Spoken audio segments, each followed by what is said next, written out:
ದರ್ಶನ್ಗೆ ಮುಳುವಾಗುತ್ತಾ ಆ ಸ್ಟೇಟ್ಮೆಂಟ್. ಖಾಕಿ ಕೈನಲ್ಲಿರೋ ಆ ಅಸ್ತ್ರ ಯಾವುದು? ಒಂದು ಮರ್ಡರ್, 3 ಪ್ಲಾನ್, ಮುಗ್ಗರಿಸಿದ್ದಲ್ಲಿ ಸೀನಲ್ಲಿ ಹೀರೋನೇ ಇಲ್ಲದಂಗೆ ಪ್ಲಾನ್. ದರ್ಶನ್ ಕೇಸ್ನ ಕ್ಷಣ ಕ್ಷಣದ ಅಪ್ಡೇಟ್ಸ್, ರಿಮ್ಯಾಂಡ್ ಕಾಪಿಯ ಎಕ್ಸ್ಕ್ಲೂಸಿವ್ ಡೀಟೇಲ್ಸ್. ಇದು ಡೆವಿಲ್ ರಿಯಲ್ ದರ್ಶನದ ಸ್ಟೋರಿ.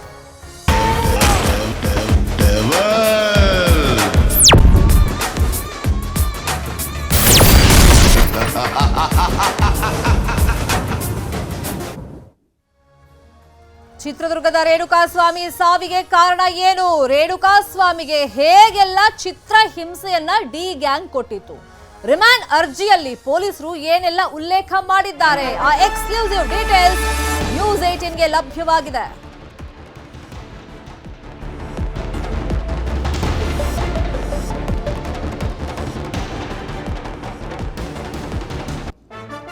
ಒಂದ್ ಕಡೆ ಸಿಕ್ಕ ಆಯುಧಗಳಿಂದ ಹಲ್ಲೆ ಮಾಡಿದ್ದಾರೆ, ಮತ್ತೊಂದ್ ಕಡೆ ಕರೆಂಟ್ ಶಾಕ್ ಅನ್ನ ಕೊಟ್ಟಿದ್ರು, ಅದರಿಂದ ಸ್ವಾಮಿ ಮೃತಪಟ್ಟಿದ್ದ. ಈ ವರದಿಯೇ ನಟ ದರ್ಶನ್ಗೆ ಮುಳುವಾಗುತ್ತಾ? ಹಾಗಾದ್ರೆ ಇದು ನ್ಯೂಸ್ 18ನ ಸೂಪರ್ ಎಕ್ಸ್ಕ್ಲೂಸಿವ್ ಸುದ್ದಿ.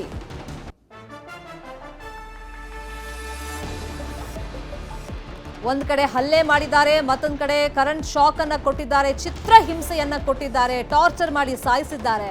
ಈಗ ಪೊಲೀಸರು ಒಂದು ವರದಿಯನ್ನ ರೆಡಿ ಮಾಡಿದ್ದಾರಲ್ಲ, ಆ ವರದಿಯಲ್ಲಿ ಉಲ್ಲೇಖ ಮಾಡಿರುವಂತ ಅಂಶಗಳೇ ನಟ ದರ್ಶನ್ಗೆ ಮುಳುವಾಗುತ್ತಾ? ಹಾಗಾದ್ರೆ ದರ್ಶನ್ ಈ ಕೇಸಲ್ಲಿ ಲಾಕ್ ಆಗೋದು ಪಕ್ಕ ಅಂತ ಕಾನೂನು ಪಂಡಿತರು ಹೇಳ್ತಾ ಇದ್ದಾರೆ. ಹಾಗಾದ್ರೆ ಆ ವರದಿಯಲ್ಲಿ ಏನಿದೆ? ಪೊಲೀಸರು ಇಷ್ಟು ದಿನಗಳ ಕಾಲ ಸಾಕ್ಷ್ಯಾಧಾರವನ್ನ ಕಲೆ ಹಾಕಿದ್ದಾರೆ, ವಿಚಾರಣೆಯೆಲ್ಲ ಮಾಡಿದಾರಲ್ಲ, ಏನ್ ರಿಪೋರ್ಟ್ ರೆಡಿ ಮಾಡಿದ್ದಾರೆ? ಅಸಲಿಗೆ ರೇಣುಕಾಸ್ವಾಮಿ ಕೊಲೆಗೆ ಏನ್ ಕಾರಣ ಆಯಿತು? ಯಾವ ತರ ಚಿತ್ರ ಹಿಂಸೆ ಕೊಟ್ಟಿದ್ದಾರೆ? ಡೀಟೇಲ್ಸ್ ನ್ಯೂಸ್ 18 ಕನ್ನಡಕ್ಕೆ ಲಭ್ಯವಾಗಿದೆ. ಇಲ್ಲಿ ಡೆವಿಲ್ ರಿಯಲ್ ದರ್ಶನವನ್ನ ರೇಣುಕಾಸ್ವಾಮಿ ತೋರಿಸಿದ್ದಾರೆ. ಅಷ್ಟರ ಮಟ್ಟಿಗೆ ಚಿತ್ರ ಹಿಂಸೆಯನ್ನ ಆತನಿಗೆ ಕೊಟ್ಟಿದ್ರು. ಈಗ ಪೊಲೀಸರು ಒಂದು ವರದಿ ರೆಡಿ ಮಾಡಿದ್ದಾರೆ. ಆ ವರದಿಯಲ್ಲಿ ಪ್ರಮುಖವಾಗಿ ಅಂಶಗಳು ಏನೇನು ಉಲ್ಲೇಖ ಮಾಡಿದ್ದಾರೆ, ಇನ್ ಡೀಟೇಲ್ ಆಗಿ ನಿಮ್ಗೆ ಇನ್ಫಾರ್ಮೇಶನ್ ಅನ್ನ ಕೊಡ್ತಾ ಹೋಗೋದಾದ್ರೆ ಆ ಬಗ್ಗೆ.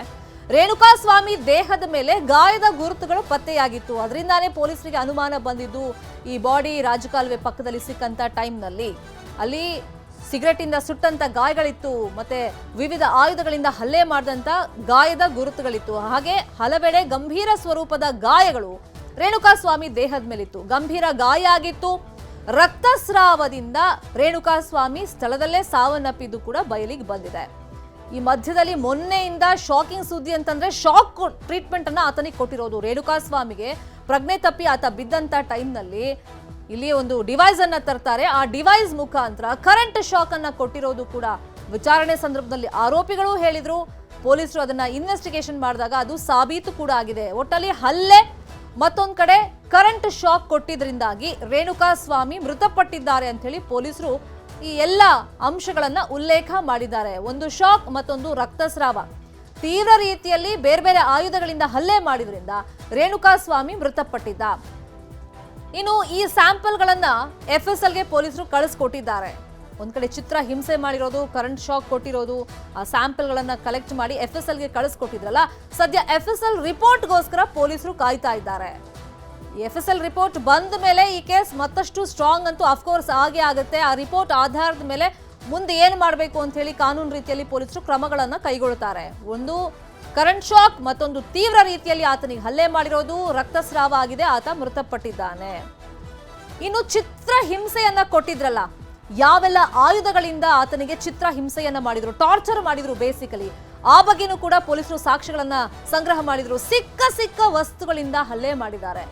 ಆ ಗೋಡೌನ್ ನಲ್ಲಿ ಅಂದ್ರೆ ಆ ಶೆಡ್ ನಲ್ಲಿ ಬಿದ್ದಿತ್ತಲ್ಲ, ರೀ ಪೀಸ್ಗಳಿರ್ಬೋದು, ದೊಣ್ಣೆ ಇರ್ಬೋದು, ಮತ್ತೆ ಹೊಡಿಯಕ್ಕೆ ಅಂತಾನೆ ಒಂದಿಷ್ಟು ಜನ ಆಯುಧಗಳನ್ನ ತಗೊಂಡ್ಬಂದಿದ್ರು. ಒಟ್ಟು ಸಿಕ್ಕ ವಸ್ತುಗಳಿಂದ ಅಷ್ಟೂ ಜನ ಸೇರ್ಕೊಂಡು ರೇಣುಕಾಸ್ವಾಮಿ ಮೇಲೆ ತೀವ್ರ ರೀತಿಯಲ್ಲಿ ಹಲ್ಲೆಯನ್ನ ಮಾಡಿದ್ರು.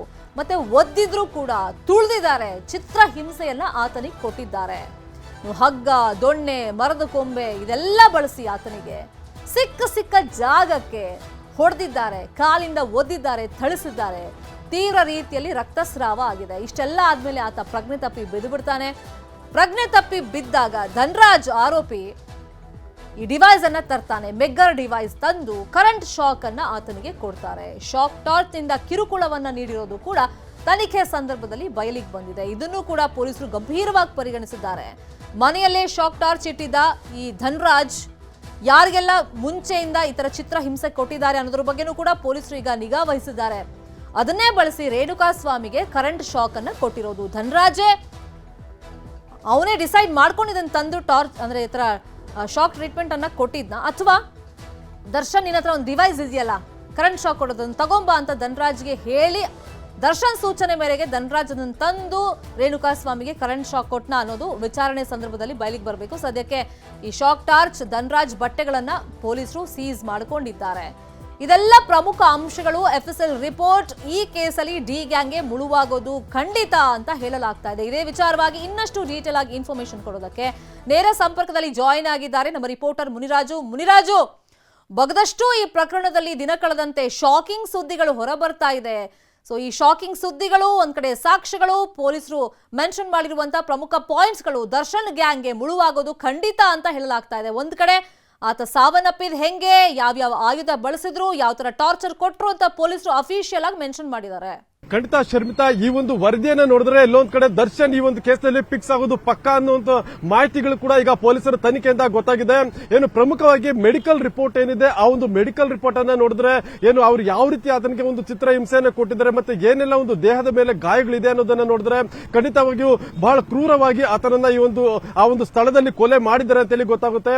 ಏನು ವೈದ್ಯಕೀಯ ಒಂದು ವರದಿಯಲ್ಲಿ ಆತನಿಗೆ ಕರೆಂಟ್ ಶಾಕ್ ಅನ್ನು ಕೊಟ್ಟಿದ್ದಾರೆ ಮತ್ತೆ ದೇಹದ ಮೇಲೆ ಸಾಕಷ್ಟು ಕಡೆ ಗಾಯದ ಗುರುತುಗಳು ಕೂಡ ಪತ್ತೆಯಾಗಿದೆ. ಮತ್ತೆ ಆ ಒಂದು ಗುರುತುಗಳು ಕೂಡ ಈಗಾಗಲೇ ರಕ್ತ ಎಪ್ಪುಗಟ್ಟಿದೆ ಅಂತ ಕಾಣ್ತಾ ಇದ್ದು, ಅವುಗಳನ್ನು ಕೂಡ ಎಲ್ಲ ಒಂದು ಸ್ಯಾಂಪಲ್ ಗಳನ್ನ ಸಂಗ್ರಹ ಮಾಡಿ ಈಗ ಅದನ್ನ FSL ಗೆ ಕಳಿಸುವಂತ ಕೆಲಸವನ್ನು ಕೂಡ ಈಗ ವೈದ್ಯರು ಮಾಡಿರೋದು. FSL ನಲ್ಲಿ ಅವನ್ನ ಯಾವ ರೀತಿ ಮಾಡಿದರೆ ಮತ್ತೆ ಎಷ್ಟು ಒಂದು ಕ್ರೂರವಾಗಿ ಈ ಒಂದು ಕೊಲೆ ಮಾಡಿದ್ದಾರೆ ಅನ್ನೋದ್ರ ಬಗ್ಗೆ ಒಂದು ವರದಿ ಬಂದ ನಂತರ ಪೊಲೀಸರಿಗೆ ಅಧಿಕೃತವಾಗಿ ಒಂದು ದಾಖಲೆ ಸಿಗುತ್ತೆ. ನಂತರ ಆ ಒಂದು ದಾಖಲೆ ಸಮೇತವಾಗಿ ಪೊಲೀಸರು ಅದನ್ನ ಒಂದು ಕೋರ್ಟ್ಗೆ ಒಂದು ಚಾರ್ಜ್ ಶೀಟ್ ಅನ್ನು ಸಲ್ಲಿಕೆ ಮಾಡಬಹುದು. ಮತ್ತೆ ಈಗಾಗಲೇ ಏನು ಮೆಡಿಕಲ್ ರಿಪೋರ್ಟ್ ನಲ್ಲಿ ಕೆಲವು ಪ್ರಮುಖ ಅಂಶಗಳನ್ನ ಉಲ್ಲೇಖ ಮಾಡಿರೋದು, ದೇಹದ ಮೇಲೆ ನಾನಾ ಕಡೆಗಳಲ್ಲಿ ಒಂದು ಏನು ರಕ್ತ ಎಪ್ಪುಗಟ್ಟಿರುವಂತಹ ಒಂದು ಗುರುತುಗಳಿದ್ದಾವೆ. ಮತ್ತೆ ಶಾಕ್ ನಿಂದ ಕೂಡ ಆತ ಮೃತಪಟ್ಟಿದ್ದಾರೆ. ಮತ್ತೆ ಅಲ್ಲೇ ಆಗಿರುವಂತಹ ಒಂದು ದೃಶ್ಯ ಅಲ್ಲೇ ಆಗಿರುವಂತಹ ಒಂದು ಗಾಯದ ದೃಶ್ಯಗಳು ಕೂಡ ಈಗಾಗಲೇ ಕಂಡು ಬರ್ತಾ ಇದ್ದು, ಅವುಗಳನ್ನು ಸಂಪೂರ್ಣವಾಗಿ ಆ ಒಂದು ವರದಿಯಲ್ಲಿ ಮೆನ್ಷನ್ ಮಾಡಿ ಈಗ ಅದನ್ನ ಪೊಲೀಸರಿಗೂ ಕೂಡ ಕೊಟ್ಟಿದ್ದಾರೆ. ಇನ್ನು ಈ ಒಂದು ಕೃತ್ಯಕ್ಕೆ ಸಾಕಷ್ಟು ಆಯುಧಗಳನ್ನು ಕೂಡ ಬಳಸಿದ್ರು ಅಂತೇಳಿ ಈಗ ತನಿಖೆಯಿಂದ ಗೊತ್ತಾಗಿರೋದು. ಏನು ಸಿಕ್ಕ ವಸ್ತುಗಳನ್ನ ಹಿಡಿದು ಹಲ್ಲೆಯನ್ನ ಮಾಡಿದ್ದಾರೆ. ಮರದ ಕೊಂಬೆ ಇರಬಹುದು, ಮತ್ತೆ ರಿಪೀಸ್ ಇರಬಹುದು, ಮತ್ತೆ ಅಲ್ಲಿರುವಂತಹ ಬಾಟಲ್ಸ್ ಇರಬಹುದು, ಮತ್ತೆ ಹಗ್ಗವನ್ನು ಕೂಡ ಹಿಡಿದು ಆತನ ಮೇಲೆ ಒಂದು ಹಲ್ಲೆ ಮಾಡಿರುವಂತದ್ದು ಕೂಡ ಈಗ ತನಿಖೆಯಿಂದ ಗೊತ್ತಾಗಿರೋದು. ಈ ಎಲ್ಲಾ ಅಂಶಗಳು ಕೂಡ ಈಗ ಪೊಲೀಸ್ ತನಿಖೆಯಿಂದ ಹೊರಗಡೆ ಬಂದಿದ್ದು, ಈಗ ಪ್ರತಿಯೊಂದನ್ನು ಕೂಡ ಮಹಾಜರು ಮಾಡಿ ಅವುಗಳನ್ನ ಪೊಲೀಸರು ತಮ್ಮ ಸುಪರ್ದಿಗೆ ಪಡ್ಕೊಂಡು ಈಗ ಅದನ್ನ ಸೀಸ್ ಕೂಡ ಮಾಡ್ಕೊಂಡಿದ್ದಾರೆ. ಇದರಿಂದ ಈ ಒಂದು ರೇಣುಕಾಸ್ವಾಮಿ ಕೊಲೆ ಏನಿದೆ, ಈ ಒಂದು ಕೊಲೆ ಎಷ್ಟು ಭೀಕರವಾಗಿತ್ತು ಮತ್ತೆ ಎಷ್ಟು ಅಮಾನುಷವಾಗಿ ಈ ಒಂದು ಕೊಲೆಯನ್ನ ಮಾಡಿದ್ದಾರೆ ಅನ್ನೋದಕ್ಕೆ ಎಲ್ಲಾ ರೀತಿಯ ಒಂದು ಪುರಾವೆಗಳನ್ನ ಈಗ ಪೊಲೀಸರು ಸಂಗ್ರಹ ಮಾಡಿದ್ದಾರೆ. ಶರ್ಮಿತಾ, ಮುನಿರಾಜು, ಇಲ್ಲಿ ಹೀರೋನ ಸೀನಿಂದ ಹೊರಗಿಡಬೇಕು ಅಂತ ಹೇಳಿ ಒಂದಿಷ್ಟು ಪ್ರಯತ್ನಗಳನ್ನ ಡಿ ಗ್ಯಾಂಗ್ ಮಾಡಿದ್ರು ಕೂಡ ಅದೇ ಹೀರೋ ರೇಣುಕಾಸ್ವಾಮಿ ಪಾಲಿಗೆ ಕೊಲೆ ಕೇಸಲ್ಲಿ ವಿಲನ್ ಅಂತೂ ಆಗಿದ್ದಾರೆ.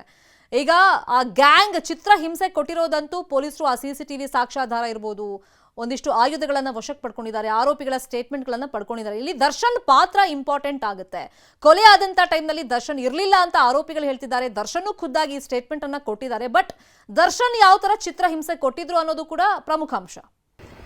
ಶರ್ಮಿತಾ, ಏನು A1 ಆರೋಪಿಯ ಸೂಚನೆ ಮೇರೆಗೆ A2 ಆರೋಪಿ ಅಂದ್ರೆ ದರ್ಶನ್ ರೇಣುಕಾಸ್ವಾಮಿಯನ್ನ ಕರೆಸ್ತಾರೆ. ನಂತರ ಉಳಿದ ಆರೋಪಿಗಳು ರೇಣುಕಾಸ್ವಾಮಿಯನ್ನ RR ನಗರದ ಶೆಡ್ಗೆ ಕರೆತಂದ ಬಳಿಕ A1 ಮತ್ತೆ A2 ಇಬ್ರು ಕೂಡ ಅಲ್ಲಿಗೆ ಹಾಜರಾಗ್ತಾರೆ. ಅವರು ಕೂಡ ಅಲ್ಲಿ ಆತನ ಮೇಲೆ ಒಂದು ಹಲ್ಲೆಯನ್ನ ಮಾಡಿರೋದು ಕೂಡ ಈಗ ವಿಚಾರಣೆಯಿಂದ ಗೊತ್ತಾಗಿರೋದು. ಮತ್ತೆ ಈ ಒಂದು ಅಂಶಗಳಲ್ಲಿ ಅಂದ್ರೆ ಪೊಲೀಸರು ಈಗ ಏನು ರಿಮಾಂಡ್ ಅಪ್ಲಿಕೇಶನ್ ಅನ್ನು ಸಲ್ಲಿಕೆ ಮಾಡಿದ್ದಾರೆ, ಅದರಲ್ಲಿ ಕೆಲವು ಪ್ರಮುಖ ಅಂಶಗಳನ್ನು ಕೂಡ ಉಲ್ಲೇಖ ಮಾಡಿದ್ದಾರೆ. ಯಾರಿಗೆ ಹೇಳಿದ್ದಾರೆ ಮತ್ತೆ ಯಾರ್ಯಾರು ಹಲ್ಲೆ ಮಾಡಿದ್ದಾರೆ ಅನ್ನೋದನ್ನ ಸಂಪೂರ್ಣವಾಗಿ ಮೆನ್ಷನ್ ಮಾಡಿದ್ದಾರೆ. ಮತ್ತೆ ಅಲ್ಲಿ ಸಿಕ್ಕಿರುವಂತಹ ವಸ್ತುಗಳೇನಿದೆ ಅವುಗಳನ್ನ ಪರಿಶೀಲನೆ ಮಾಡಿ ಅಲ್ಲಿರುವಂತಹ ಒಂದು ಬೆರಳಚ್ಚುಗಳನ್ನು ಕೂಡ ಸಂಗ್ರಹ ಮಾಡಿದ್ದಾರೆ. ಅದರಲ್ಲಿ ದರ್ಶನ್ ಕೂಡ ಭಾಗಿಯಾಗಿರುವಂತದ್ದು ಕೂಡ ಗೊತ್ತಾಗಿದೆ. ಮತ್ತೆ CCTV ಫೂಟೇಜ್ಗಳನ್ನ ಪರಿಶೀಲನೆ ಮಾಡಿದಾಗ ಆ ಒಂದು ಫೂಟೇಜ್ಗಳಲ್ಲಿ ಕೂಡ ಒಂದು ದರ್ಶನ್ ಓಡಾಡಿರುವಂತಹ ಚಲನವಲನ ಮತ್ತೆ ಅಲ್ಲೇ ಮಾಡಿರೋದ್ರ ಬಗ್ಗೆ ಕೂಡ ಸಾಕ್ಷಿಗಳನ್ನ ಈಗ ಪೊಲೀಸರು ಕಲೆಕ್ಟ್ ಮಾಡ್ಕೊಂಡಿದ್ದಾರೆ. ಅದರಿಂದ ಮತ್ತೆ ಈ ಒಂದು ಪ್ರಕರಣದಲ್ಲಿ ದರ್ಶನ್ ಅವರನ್ನ ಹೇಗಾದ್ರೂ ಮಾಡಿ ಬಚಾವ್ ಮಾಡೋದಕ್ಕೆ ಉಳಿದ ಆರೋಪಿಗಳು ಕೂಡ ಪ್ರಯತ್ನ ಪಟ್ಟಿರೋದು ಅಲ್ಲಿ ಕಂಡು ಬಂದಿರೋದು. ಏನು ಪವನ್ ಇರಬಹುದು, ಮತ್ತೆ ಬೇರೆ ಬೇರೆ ದೀಪಕ್ ಇರಬಹುದು, ಬೇರೆ ಬೇರೆ ಆರೋಪಿಗಳೇನಿದ್ದಾರೆ ಅವರು ದರ್ಶನ್ ಅನ್ನ ಹೇಗಾದ್ರೂ ಮಾಡಿ ಈ ಒಂದು ಕೇಸಿಂದ ಹೊರಗಡೆ ತರಬೇಕು ಮತ್ತೆ ಬಚಾವ್ ಮಾಡಬೇಕು ಅಂತೇಳಿ ಉಳಿದ ಮೂವರನ್ನ ಅಲ್ಲಿ ಸೇರಿಸುವಂತ ಕೆಲಸವನ್ನು ಕೂಡ ಮಾಡಿದ್ದಾರೆ. ನೀವು ನೇರವಾಗಿ ಹೋಗಿ ಸರೆಂಡರ್ ಆಗಬೇಕು ಮತ್ತೆ ಅದಕ್ಕೆ ಬೇಕಾದಂತ ವ್ಯವಸ್ಥೆಗಳನ್ನ ಡಿಬಾಸ್ ಮಾಡ್ತಾರೆ ಅಂತಾನೆ ಹೇಳಿ ಅಲ್ಲಿ ಒಂದು ಮೆನ್ಷನ್ ಕೂಡ ಆಗಿರೋದು. ಅದರಿಂದ ಈ ಒಂದು ಪ್ರಕರಣದಲ್ಲಿ ನಟ ದರ್ಶನ್ ಅವರನ್ನ ಹೊರಗಡೆ ಇಡೋದಕ್ಕೆ ಸಾಕಷ್ಟು ಪ್ರಯತ್ನಗಳು ಮಾಡಿದ್ದಾರೆ ಮತ್ತೆ ಸಾಕ್ಷಿಗಳನ್ನ ನಾಶ ಮಾಡೋದಕ್ಕೂ ಕೂಡ ಅವರು ಪ್ರಯತ್ನ ಪಟ್ಟಿರೋದು ಈ ಒಂದು ತನಿಖೆಯಿಂದ ಗೊತ್ತಾಗಿದೆ. ಶರ್ಮಿತಾ, ದರ್ಶನ್ಗೆ ಮುಳುವಾಗ್ತಾ ಇದೆಯಾ ಪೊಲೀಸರು ಕಲೆಕ್ಟ್ ಮಾಡಿರುವಂತ ಒಂದೊಂದೇ ಸಾಕ್ಷ್ಯಾಧಾರಗಳು? ರಿಮಾಂಡ್ ಅರ್ಜಿಯಲ್ಲಿ ಪೊಲೀಸರು ಏನೆಲ್ಲ ಉಲ್ಲೇಖ ಮಾಡಿದ್ದಾರೆ ಈ ಬಗ್ಗೆ ನ್ಯೂಸ್ 18ಗೆ ಸೂಪರ್ ಎಕ್ಸ್ಕ್ಲೂಸಿವ್ ಆಗಿ ಸುದ್ದಿ ಸಿಕ್ಕಿದೆ.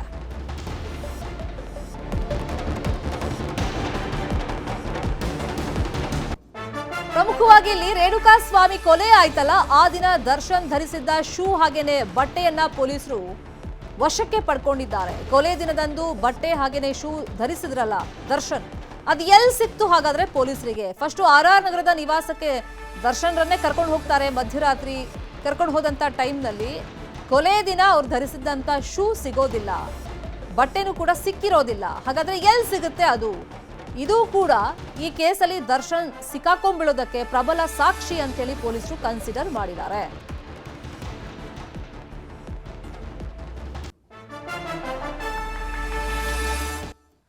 ರೇಣುಕಾಸ್ವಾಮಿ ಕೊಲೆ ದಿನ ದರ್ಶನ್ ಧರಿಸಿದಂತ ಬಟ್ಟೆ ಹಾಗೇನೆ ಶೂನ ಬಚ್ಚಿಡೋ ಪ್ರಯತ್ನವನ್ನ ಇದೇ ಡಿ ಗ್ಯಾಂಗ್ ಮಾಡುತ್ತೆ. ಹೆಂಗ್ ಮಾಡುತ್ತೆ, ಎಲ್ಲಿ ಬಚ್ಚಿಟ್ಟಿದ್ರು, ಪೊಲೀಸರು ಅದನ್ನ ಹೇಗ್ ಭೇದಿಸಿದ್ರು, ಆ ಬಗ್ಗೆ ನಿಮ್ ಪಿನ್ ಟು ಪಿನ್ ಇನ್ಫಾರ್ಮೇಶನ್ ಅನ್ನ ಕೊಡ್ತಾ ಹೋಗೋದಾದ್ರೆ ದರ್ಶನ್ ಅರೆಸ್ಟ್ ಆಗ್ತಾರೆ. ಆಮೇಲೆ ಸ್ಥಳ ಮಹಜರಿ ಕರ್ಕೊಂಡು ಹೋದಾಗ ಸ್ವಾಮಿ ಕೊಲೆ ದಿನ ದರ್ಶನ್ ಧರಿಸಿದ ಪ್ಯಾಂಟ್ ಹಾಗೇನೆ ಟಿ ಶರ್ಟ್ ಅವರ RR ನಗರದ ನಿವಾಸದಲ್ಲಿ ಸಿಗೋದಿಲ್ಲ. ಪೊಲೀಸರಿಗೆ ಒಂದು ಡೌಟ್ ಬರುತ್ತೆ, ಹಾಗಾದ್ರೆ ಎಲ್ಲಿಟ್ಟಿದ್ರು ಅದನ್ನ ಅಂತ ಹೇಳಿ ಮುಂದುವರಿಸ್ತಾರೆ ತನಿಖೆನ. ದರ್ಶನ್ ಮನೆಯ ಟೆರಸ್ ನಲ್ಲಿ ಬಟ್ಟೆ ಎಸ್ತಿದ್ರು, ಅದು ಪತ್ತೆ ಆಗುತ್ತೆ. ಹಾಗಾದ್ರೆ ಅವ್ರು ಧರಿಸಿದ್ದಂತ ಶೂ ಎಲ್ಲಿ ಹೋಯ್ತು, ಆ ಬಗ್ಗೆ ತನಿಖೆಗಿಳಿತಾರೆ ಪೊಲೀಸರು. ಇದು ನ್ಯೂಸ್ 18ನ ಸೂಪರ್ ಎಕ್ಸ್ಕ್ಲೂಸಿವ್ ಸುದ್ದಿ. ಇದೇ ಬಟ್ಟೆ ಮತ್ತೆ ಶೂ ದರ್ಶನ್ ಪಾಲಿಗೆ ಮುಳುವಾಗುವಂತ ಚಾನ್ಸಸ್ ಇದೆ. ಕಾರಣ ಆ ಶೂ ಹಾಗೇನೆ ಬಟ್ಟೆ ಮೇಲೆ ರೇಣುಕಾ ಸ್ವಾಮಿಯ ರಕ್ತದ ಕಲೆಗಳು ಪತ್ತೆಯಾಗಿದೆ. ಅದನ್ನ FSLಗೆ ಕಳಿಸ್ಕೊಟ್ಟಿದ್ದಾರೆ. ದರ್ಶನ್ ಧರಿಸಿದ್ದ ಶೂಗಾಗಿ ಪೊಲೀಸರು ಶೋಧವನ್ನ ನಡೆಸ್ತಾ ಹೋಗ್ತಾರೆ. ಬಟ್ಟೆನೋ ಟೆರಸ್ ಮೇಲೆ ಸಿಗುತ್ತೆ, ಶೂ ಎಲ್ಲಿ ಹೋಯ್ತು ಅಂತ ಹುಡುಕ್ತಾ ಹೋಗ್ತಾರೆ. ಆಗ ಒಂದು ವಿಷಯ ಬೆಳಕಿಗೆ ಬರುತ್ತೆ. ದರ್ಶನ್ ಮನೆಯ CCTVಯನ್ನ ಪೊಲೀಸರು ಪರಿಶೀಲನೆ ಮಾಡ್ತಾರೆ. ಆಗ ಶೂ ಅನ್ನ ಒಬ್ಬ ವ್ಯಕ್ತಿ ತಗೊಂಡು ಹೋಗಿ ಮತ್ತೊಂದು ಕಡೆಯಲ್ಲಿ ಬಚ್ಚಿಡೋ ಪ್ರಯತ್ನವನ್ನ ಮಾಡ್ತಾನೆ. ಆತ ವಸ್ತ್ರ ವಿನ್ಯಾಸಕ ರಾಜು ದರ್ಶನ್ ಕೊಲೆ ದಿನ ಧರಿಸಿದಂತ ಬಟ್ಟೆ ಹಾಗೇನೆ ಶೂಗಳನ್ನ ಬನಶಂಕರಿಯಲ್ಲಿರುವಂತ ವಿಜಯಲಕ್ಷ್ಮಿ ಮನೆಗೆ ತಗೊಂಡು ಹೋಗಿ ಅಲ್ಲಿ ಬಚ್ಚಿಡೋ ಪ್ರಯತ್ನವನ್ನ ಆತ ಮಾಡಿರ್ತಾನೆ. ಸೊ ಪೊಲೀಸರು ಅಲ್ಲಿಗೆ ಹೋಗ್ತಾರೆ. ಬನಶಂಕರಿ ನಿವಾಸಕ್ಕೆ ಹೋಗಿ ವಿಜಯಲಕ್ಷ್ಮಿ ಮನೆಯಲ್ಲಿ ಶೂ ಬಚ್ಚಿಟ್ಟಿರ್ತಾನಲ್ಲ ರಾಜು, ಅದನ್ನ ಸೀಸ್ ಮಾಡಿ ತಗೊಂಡ್ಬಂದಿದ್ದಾರೆ. ಸೊ ಅದರಲ್ಲಿ ರಕ್ತದ ಕಲೆಗಳಿದೆ ಅಂತ ಹೇಳಲಾಗ್ತಿದೆ. ಎನಿವೆ FSL ರಿಪೋರ್ಟ್ ಬಂದ ಮೇಲೆ ಗೊತ್ತಾಗುತ್ತೆ ರಕ್ತದ ಕಲೆಗಳಿತ್ತ, ದರ್ಶನ್ ಪಾತ್ರ ಏನು ಅಂತ ಹೇಳಿ. ಇದೇ ವಿಚಾರವಾಗಿ ಇನ್ನಷ್ಟು ಡೀಟೇಲ್ ಆಗಿ ಇನ್ಫಾರ್ಮೇಶನ್ ಕೊಡೋದಕ್ಕೆ ಒಂದ್ಸಗೆ ನೇರ ಸಂಪರ್ಕದಲ್ಲಿ ಕನೆಕ್ಟ್ ಇದ್ದಾರೆ ನಮ್ಮ ರಿಪೋರ್ಟರ್ ಮುನಿರಾಜು. ಇಲ್ಲಿ ಕೊಲೆ ಆದ್ಮೇಲೆ ಅದು ವಾಶ್ ಮಾಡಿರ್ಲಿಲ್ಲ ಬಟ್ಟೆ ಮತ್ತೆ ಶೂನ, ಪೊಲೀಸರು ಸೀಸ್ ಮಾಡ್ಕೊಂಡ್ರು ಅಂತ ಗೊತ್ತಾಯ್ತು. ಫಸ್ಟಿಗೆ ಗೊತ್ತಾಗಿದ್ದು RR ನಗರದ ನಿವಾಸದಲ್ಲೇ ಸಿಕ್ತು ಅಂತ. ಬಟ್ ಇಲ್ಲೊಂದು ಟ್ವಿಸ್ಟ್ ಇದೆ.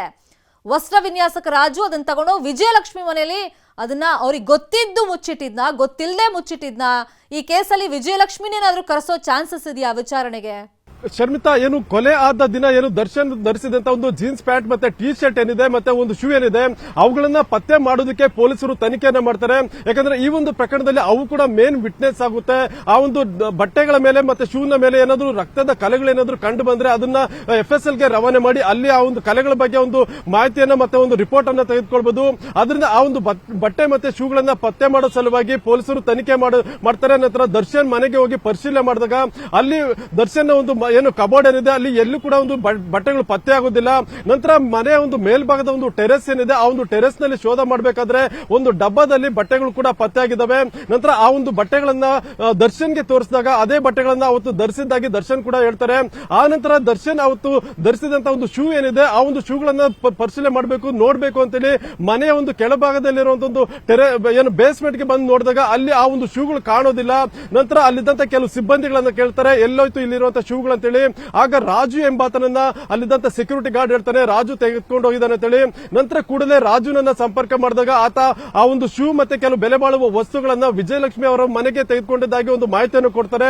ಕೂಡಲೇ ಪೊಲೀಸರು ವಿಜಯಲಕ್ಷ್ಮಿ ಅವರನ್ನ ಸಂಪರ್ಕ ಮಾಡಿ ಆ ಒಂದು ಶೂ ಮತ್ತೆ ಬಟ್ಟೆ ಇತರ ವಸ್ತುಗಳ ಬಗ್ಗೆ ಮಾಹಿತಿಯನ್ನು ಕೇಳಿದಾಗ ಅಲ್ಲಿ ಕೆಲವು ಶೂಗಳು ಕೂಡ ಕಂಡು ಬರುತ್ತೆ. ನಂತರ ಆ ಒಂದು ಶೂಗಳನ್ನ ಪೊಲೀಸರು ವಶಕ್ಕೆ ಪಡೆದು ಅದನ್ನ ದರ್ಶನ್ ಮುಂದೆ ಕೇಳ್ತಾರೆ, ಇದೇನ ನೀವು ಧರಿಸಿದಂತ ಶೂ ಅಂತೇಳಿ. ಆಗ ದರ್ಶನ್ ಕೂಡ ಅದನ್ನ ನೋಡಿ ಹೌದು ಇದೇ ಶೂಗಳನ್ನ ಅವತ್ತು ಇನ್ಸಿಡೆಂಟ್ ದಿನ ಧರಿಸಿದ್ದಾಗಿ ಅವರು ಕೂಡ ಒಂದು ಹೇಳಿಕೆಯನ್ನು ಕೊಟ್ಟಿರೋದು. ಆದ್ರಿಂದ ವಿಜಯಲಕ್ಷ್ಮಿ ಅವರ ಮನೆಯಲ್ಲಿ ಆ ಒಂದು ಶೂಗಳನ್ನ ಪೊಲೀಸರಿಗೆ ಸೀಸ್ ಮಾಡಿಕೊಂಡು ನಂತರ ಎಲ್ಲವನ್ನೂ ಕೂಡ ಈಗ FSL ಗೆ ರವಾನೆ ಮಾಡಿದ್ದಾರೆ. ಯಾಕಂದ್ರೆ ಕೃತ್ಯ ನಡೆದ ದಿನ ದರ್ಶನ್ ಧರಿಸಿದಂತ ಜೀನ್ಸ್ ಪ್ಯಾಂಟ್ ಮತ್ತೆ ಟಿ ಶರ್ಟ್ ಹಾಗೂ ಶೂಗಳ ಮೇಲೆ ಏನಾದರೂ ರಕ್ತದ ಕಲೆಗಳು ಇರಬಹುದಾ ಅಂತೇಳಿ ಅದನ್ನ FSL ಗೆ ರವಾನೆ ಮಾಡಿರೋದು. ಒಂದು ವೇಳೆ ಆ ಒಂದು ವಸ್ತುಗಳ ಮೇಲೆ ಒಂದು ರಕ್ತದ ಕಲೆಗಳು ಕಂಡು ಬಂದ್ರೆ ಅದು ರಿಪೋರ್ಟ್ ನಲ್ಲಿ ಬಹಿರಂಗ ಆಗಿ ಹೊರಗಡೆ ಬಂದ್ರೆ ಆಗ ದರ್ಶನ್ಗೆ ದೊಡ್ಡ ಸಂಕಟವೇ ಇದರಿಂದ ಎದುರಾಗುತ್ತೆ. ಶರ್ಮಿತಾ, ಮುನ್ರಾಜು, ಈಗ ಕಾಸ್ಟ್ಯೂಮ್ ಡಿಸೈನರ್ ರಾಜು ಏನಿದ್ದಾನೆ ಆತನನ್ನ ಕರೆದು ವಿಚಾರಣೆ ಮಾಡಿದಾರ? ಯಾಕಂದ್ರೆ ಈ ಕೊಲೆ ಕೇಸ್ ವಿಷಯದಲ್ಲಿ ಈ ತರ ಸಾಕ್ಷಿಗಳನ್ನ ಬಚ್ಚಿಡೋ ಪ್ರಯತ್ನವನ್ನ ಅವ್ನು ಮಾಡಿದಾನೆ. ಅಂದ್ರೆ ದರ್ಶನ್ ಆ ಗ್ಯಾಂಗ್ ಸೂಚನೆ ಮೇರೆಗೆ ಆ ಶೂನ ತಗೊಂಡೋಗಿ ಬಚ್ಚಿಡೋ ಪ್ರಯತ್ನ ಆತ ಮಾಡಿದ್ನ, ಅಥವಾ ವಿಜಯಲಕ್ಷ್ಮಿ ಮನೇಲಿ ಅದು ಇರ್ಲಿ ಅನ್ನೋ ಕಾರಣಕ್ಕೆ ಆತ ತಗೊಂಡು ಹೋಗಿದ್ದ, ಗೊತ್ತಿಲ್ಲದೆ ತಗೊಂಡು ಹೋಗಿದ್ದಾನ, ಅಥವಾ ಇವ್ರು ಹೇಳಿದ್ರು ಅನ್ನೋ ಕಾರಣಕ್ಕೆ ತಗೊಂಡೋಗಿ ಕೊಟ್ಟಿರೋದ ಅಲ್ಲಿ?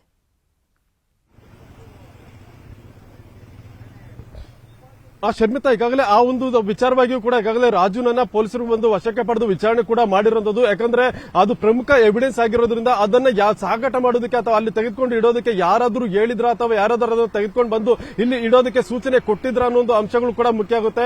ಯಾಕಂದ್ರೆ ಈ ಒಂದು ಪ್ರಕರಣದಲ್ಲಿ ದರ್ಶನ್ ಅನ್ನ ಹೊರಗಡೆ ಇರಬೇಕು ಮತ್ತೆ ಬಚಾವ್ ಮಾಡಬೇಕು ಅಂತೇಳಿ ಆತನ ಸುತ್ತ ಇರುವಂತಹ ಗ್ಯಾಂಗ್ ಏನಿದೆ ಅವರೇ ಸಾಕಷ್ಟು ಪ್ರಯತ್ನ ಪಟ್ಟಿರೋದ್ರಿಂದ ಯಾರಾದ್ರೂ ಆರೋಪಿಗಳೇ ಆತನಿಗೆ ಸೂಚನೆ ಕೊಟ್ಟಿರಬಹುದು ಅನ್ನೋಂತೇಳಿ ಏನು ಅನುಮಾನ ಕೂಡ ಇದೆ. ಅದರಿಂದ ಆತನನ್ನು ಕೂಡ ಕ್ವಶನ್ ಮಾಡಿದ್ದಾರೆ. ಮತ್ತೆ ಮನೆಯಲ್ಲಿ ಇರುವಂತಹ ಸಿಸಿಟಿವಿ ಫುಟೇಜ್ ಅನ್ನು ಕೂಡ ಚೆಕ್ ಮಾಡಿದ್ದಾರೆ. ಆ ಒಂದು ಫುಟೇಜ್ ನಲ್ಲಿ ರಾಜು ಕೆಲವು ವಸ್ತುಗಳು ಮತ್ತೆ ಶೂಗಳನ್ನ ತೆಗೆದುಕೊಂಡು ಹೋಗ್ತಿರುವಂತಹ ದೃಶ್ಯಗಳು ಕೂಡ ಕಂಡು ಬಂದಿತ್ತು. ಆ ಒಂದು ದೃಶ್ಯಗಳ ಆಧಾರದ ಮೇಲೆ ಆತನನ್ನ ವಿಚಾರಣೆ ಮಾಡಿ ಆ ಒಂದು ಶೂಗಳನ್ನು ಕೂಡ ಈಗ ಪತ್ತೆ ಮಾಡಿದ್ದಾರೆ. ಆದ್ರೆ ಆತ ಏನ್ ಹೇಳಿದಾನೆ, ಯಾರು ಕಳಿಸಿದ್ದಾರೆ ಅನ್ನೋದ್ರ ಬಗ್ಗೆ ಇನ್ನು ಪೊಲೀಸರಷ್ಟೇ ಅದನ್ನ ಅಧಿಕೃತ ಮಾಡಬೇಕಾಗಿದೆ. ಯಾಕಂದ್ರೆ ಆತನ ಸ್ಟೇಟ್ಮೆಂಟ್ ಅನ್ನ ರೆಕಾರ್ಡ್ ಮಾಡಿಕೊಂಡು ಆ ಒಂದು ಶೂಗಳನ್ನ ಯಾರಾದ್ರೂ ಉದ್ದೇಶ ಪೂರ್ವಕವಾಗಿ ಬಚ್ಚಿಡೋದಕ್ಕೆ ಹೇಳಿದ್ರೆ ಖಂಡಿತ ಅದು ಕೂಡ ಅಫೆನ್ಸ್ ಆಗುತ್ತೆ. ಮತ್ತೆ ಅವ್ರ ಮೇಲೆ ಕೂಡ ಒಂದು ಕೇಸ್ ಅಥವಾ ಅವರನ್ನು ಕೂಡ ತನಿಖೆಯ ಭಾಗವಾಗಿ ಪರಿಗಣಿಸುವಂತ ಸಾಧ್ಯತೆ ಕೂಡ ಇದೆ. Sharmita, fine, thank you Muniraju ತಮ್ಮೆಲ್ಲ ಇನ್ಫಾರ್ಮೇಶನ್. ಬೆಂಗಳೂರಲ್ಲಿ ಕೊಲೆ, ಮೈಸೂರಲ್ಲಿ ಡೀಲ್, ಮಹಜರ್ ವೇಳೆ ಸಿಕ್ಕ ಸಾಕ್ಷ್ಯ ಏನು, ಆರೋಪಿಗಳು ಹೇಳಿದ್ದೇನು, ನ್ಯೂಸ್ 18 ನಲ್ಲಿ ಡಿ ಗ್ಯಾಂಗ್ನ ಡೆಡ್ಲಿ ಸೀಕ್ರೆಟ್.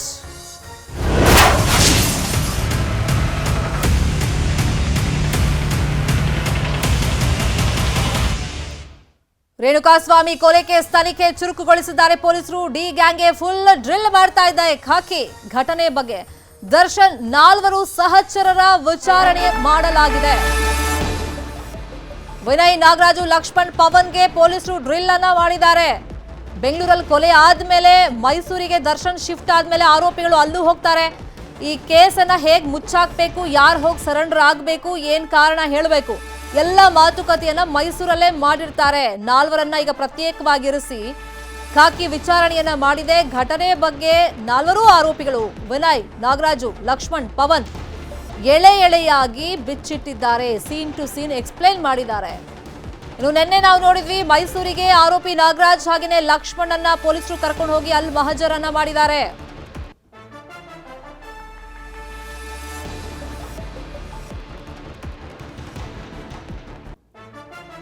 ರೇಣುಕಾಸ್ವಾಮಿ ಕೊಲೆ ಪ್ರಕರಣದಲ್ಲಿ ತನಿಖೆ ಚುರುಕುಗೊಳಿಸಲಾಗಿದೆ. ಆರೋಪಿಗಳನ್ನ ಒಟ್ಟಿಗೆ ವಿಚಾರಣೆ ಮಾಡಿದ್ರೆ ತಪ್ಪಿಸಿಕೊಳ್ಳೋ ಪ್ರಯತ್ನ ಮಾಡಬಹುದು ಅಂತ ಹೇಳಿ ಇಂಡಿವಿಜುವಲ್ ಆಗೂ ಕೂಡ ಪೊಲೀಸರು ವಿಚಾರಣೆಯನ್ನ ಮಾಡ್ತಿದ್ದಾರೆ. ಈ ಹಂತದಲ್ಲಿ ಪೊಲೀಸರಿಗೆ ಒಂದಿಷ್ಟು ಮಾಹಿತಿ ಸಿಕ್ಕಿದೆಯಲ್ಲ, ಅದು ಎಕ್ಸ್ಕ್ಲೂಸಿವ್ ಆಗಿ ನ್ಯೂಸ್ 18ಗೆ ಸಿಕ್ಕಿದೆ. ಈಗ ಪಟ್ಟಣಗೆರೆ ಶೆಡ್ ನಲ್ಲಿ ರೇಣುಕಾಸ್ವಾಮಿ ಕೊಲೆಯನ್ನ ಮಾಡಲಾಗುತ್ತೆ. ಸೊ ಅದು ಇವಾಗ ಗೊತ್ತಿರೋ ವಿಷಯನೇ. ಅದಾದ್ಮೇಲೆ ಏನ್ ಮಾಡ್ತಾರೆ, ಸುಮನಹಳ್ಳಿ ಬಳಿಯಲ್ಲಿ ರಾಜಕಾಲುವೆ ಹತ್ರ ಮೃತದೇಹವನ್ನ ಎಸಿತಾರೆ. ಈ ಹಂತದಲ್ಲಿ ಕೆಲವೊಂದು ಪೊಲೀಸ್ ಅಧಿಕಾರಿಗಳ ಜೊತೆಯಲ್ಲೂ ಮಾತನಾಡಿದ್ದಾರೆ ಅಂತ ಹೇಳಲಾಗ್ತಾ ಇದೆ. ಆ ತನಿಖೆಯಿಂದ ಬಯಲಿಗೆ ಬರಬೇಕು. ಅದೆಲ್ಲ ಮುಗಿಸಿದ ಮೇಲೆ ಮೈಸೂರಿಗೆ ಹೋಗ್ತಾರೆ 4 ಜನ ಆರೋಪಿಗಳು. ಕಾರಣ, ದರ್ಶನ್ ಮೈಸೂರಿಗೆ ಹೋಗ್ತಾರೆ, ಶೂಟಿಂಗ್ ಇರುತ್ತೆ ಅವ್ರಿಗೆ. ಅಲ್ಲಿ ಹೋಗಿ ಒಂದು ಹೋಟೆಲ್ನಲ್ಲಿ, ಖಾಸಗಿ ಹೋಟೆಲ್ನಲ್ಲಿ ಉಳ್ಕೊಂಡಿರ್ತಾರೆ. ಈ 4 ಜನ ಹೋಗಿ ದರ್ಶನ್ ಹತ್ರ ಡೀಲ್ ಬಗ್ಗೆ ಮಾತಾಡ್ತಾರೆ. ಕೊಲೆ ಆಗೋಗ್ಬಿಟ್ಟಿದೆ, ಇದನ್ನ ಹೇಗೆ ಮುಚ್ಚಾಕ್ಬೇಕು, ದರ್ಶನ್ ಹೆಸರು ಬರ್ದೇ ರೀತಿಯಲ್ಲಿ ಹೇಗೆ ನೋಡ್ಕೋಬೇಕು ಅಂತ ಹೇಳಿ ಅದೆಲ್ಲ ಚಿತ್ರಣವನ್ನ ಆರೋಪಿಗಳು ಪೊಲೀಸರ ಮುಂದೆ ಬಾಯಿ ಬಿಟ್ಟಿದ್ದಾರೆ. ಮೈಸೂರಿಗೆ ಎಷ್ಟೊತ್ತಿಗೆ ಹೋದ್ವಿ, ಅಲ್ಲಿ ಎಲ್ಲಿ ಕೂತ್ಕೊಂಡಿದ್ರು, ಮಾತಾಡಿದ್ರು, ಎಲ್ಲವನ್ನು ನೆನ್ನೆ ನಾಗರಾಜ್ ಹಾಗೇನೆ ಲಕ್ಷ್ಮಣರನ್ನ ಮೈಸೂರಿಗೆ ಕರ್ಕೊಂಡು ಹೋದಂತ ಟೈಮ್ನಲ್ಲಿ ಸ್ಥಳ ಮಹಜರ್ ಟೈಮ್ನಲ್ಲಿ ಪೊಲೀಸರ ಮುಂದೆ ಆರೋಪಿಗಳು ಬಾಯ್ ಬಿಟ್ಟಿದ್ದಾರೆ. ಮೈಸೂರಿನ ರ್ಯಾಡಿಸನ್ ಬ್ಲೂ ಹೋಟೆಲ್ನಲ್ಲಿ ಮಹಜರನ್ನ ಮಾಡಲಾಯಿತು. ಅಲ್ಲಿ ಯಾವ ರೂಮಲ್ಲಿ ಕೂತ್ಕೊಂಡಿದ್ರು, ಯಾವ ಜಾಗದಲ್ಲಿ ಕೂತ್ಕೊಂಡಿದ್ರು, ದರ್ಶನ್ ಏನ್ ಹೇಳಿದ್ರು ಎಲ್ಲವನ್ನು ಕೂಡ ಮಾಹಿತಿ ಕಲೆ ಹಾಕಿದ್ದಾರೆ. Puneeth property owner Jayanna security guard ಎಲ್ಲರನ್ನೂ ಕೂಡ ವಿಚಾರಣೆಗೆ ಒಳಪಡಿಸಲಾಗಿದೆ. ಹೇಮಂತ್ ಸೇರಿ ಕೆಲವರನ್ನ ಇಲ್ಲಿ ಐ ವಿಟ್ನೆಸ್ ಆಗಿ ಹಾಕಿ ಮಾಡ್ಕೊಂಡಿದ್ದಾರೆ, ಮತ್ತೆ ಹೈ ವಿಟ್ನೆಸ್ ಆಗಿನೂ ಕೂಡ ಅಲ್ಲಿ ಕನ್ಸಿಡರ್ ಮಾಡ್ಕೊಂಡಿದ್ದಾರೆ. ಇಲ್ಲಿ ಸ್ವಾಮಿ ಕೊಲೆ ಕೇಸಲ್ಲಿ ಸಿಸಿ ಕ್ಯಾಮೆರಾಗಳು ಕೂಡ ತುಂಬಾ ಇಂಪಾರ್ಟೆಂಟ್ ಆಗಿದೆ. ಪ್ರಬಲವಾದಂತ ಸಾಕ್ಷ್ಯಗಳು ಆ CCTVಯಲ್ಲಿ ರೆಕಾರ್ಡ್ ಆಗಿದೆ ಅಂತ ಹೇಳಲಾಗ್ತಿದೆಯಲ್ಲ, ಅದನ್ನು ಕೂಡ ರಿಕವರ್ ಮಾಡ್ಕೊಂಡಿದ್ದಾರೆ.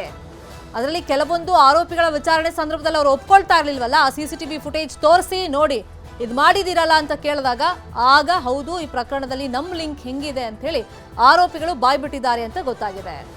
ನಿನ್ನೆ ಮೈಸೂರಿಗೆ ಕರ್ಕೊಂಡು ಹೋಗಿದ್ರು ಆರೋಪಿಗಳನ್ನ, ಆಗ್ಲೂ ಸಾಕಷ್ಟು ವಿಷಯಗಳನ್ನ ಆರೋಪಿಗಳು ಬಾಯ್ಬಿಟ್ಟಿದ್ದಾರೆ. ಇದೇ ವಿಚಾರವಾಗಿ ಇನ್ನಷ್ಟು ಡೀಟೇಲ್ ಆಗಿ ಇನ್ಫಾರ್ಮೇಶನ್ ಕೊಡೋದಕ್ಕೆ ನೇರ ಸಂಪರ್ಕದಲ್ಲಿ ಕನೆಕ್ಟ್ ಇದ್ದಾರೆ ನಮ್ಮ ರಿಪೋರ್ಟರ್ ಗಂಗಾಧರ್ ಬಾಗಟ. ಪ್ರಬಲವಾದಂತ ಸಾಕ್ಷಿಗಳು ಸಿಕ್ಕಿದೆ. ಆರೋಪಿಗಳನ್ನ ವಿಚಾರಣೆ ಹಂತದಲ್ಲಿ ಆ ಸಾಕ್ಷಿಗಳನ್ನ ತೋರಿಸಿ ಪೊಲೀಸರು ಇನ್ವೆಸ್ಟಿಗೇಷನ್ ಮಾಡ್ತಾ ಇದ್ದಾರೆ. ಈ ಹಂತದಲ್ಲಿ ದರ್ಶನ್ ಪಾತ್ರ ಏನು, ಉಳಿದಂತ ಆರೋಪಿಗಳು ಏನ್ ಮಾಡಿದ್ರು ಅದು ಕೂಡ ಇಂಪಾರ್ಟೆಂಟ್ ಆಗುತ್ತೆ. ಆ ನಿಟ್ಟಿನಲ್ಲಿ ಇಲ್ಲಿ ನೇರವಾಗಿ ಇನ್ವಾಲ್ವ್ಮೆಂಟ್ ಎಷ್ಟು ಜನರದ್ದಿದೆ, ಹಾಗೇನೆ ಸಾಕ್ಷಿಗಳು ಅಂತ ಎಷ್ಟು ಜನರನ್ನು ಪೊಲೀಸರು ಕನ್ಸಿಡರ್ ಮಾಡ್ಕೊಂಡಿದ್ದಾರೆ ಈ ಕೇಸಲ್ಲಿ? ಎಸ್ ಶ್ರೀಮತಾ ಶೆಟ್ಟಿ, ರೇಣುಕಾಸ್ವಾಮಿ ಕೊಲೆ ಪ್ರಕರಣದಲ್ಲಿ ಬೇರೆ ಬೇರೆ ಒಂದು ಆಯಾಮಗಳನ್ನು ಪಡ್ಕೊಳ್ತಾ ಇರುವಂಥದ್ದು ಈ ಪ್ರಕರಣದ ಸಾಕ್ಷ್ಯಾಧಾರಗಳು.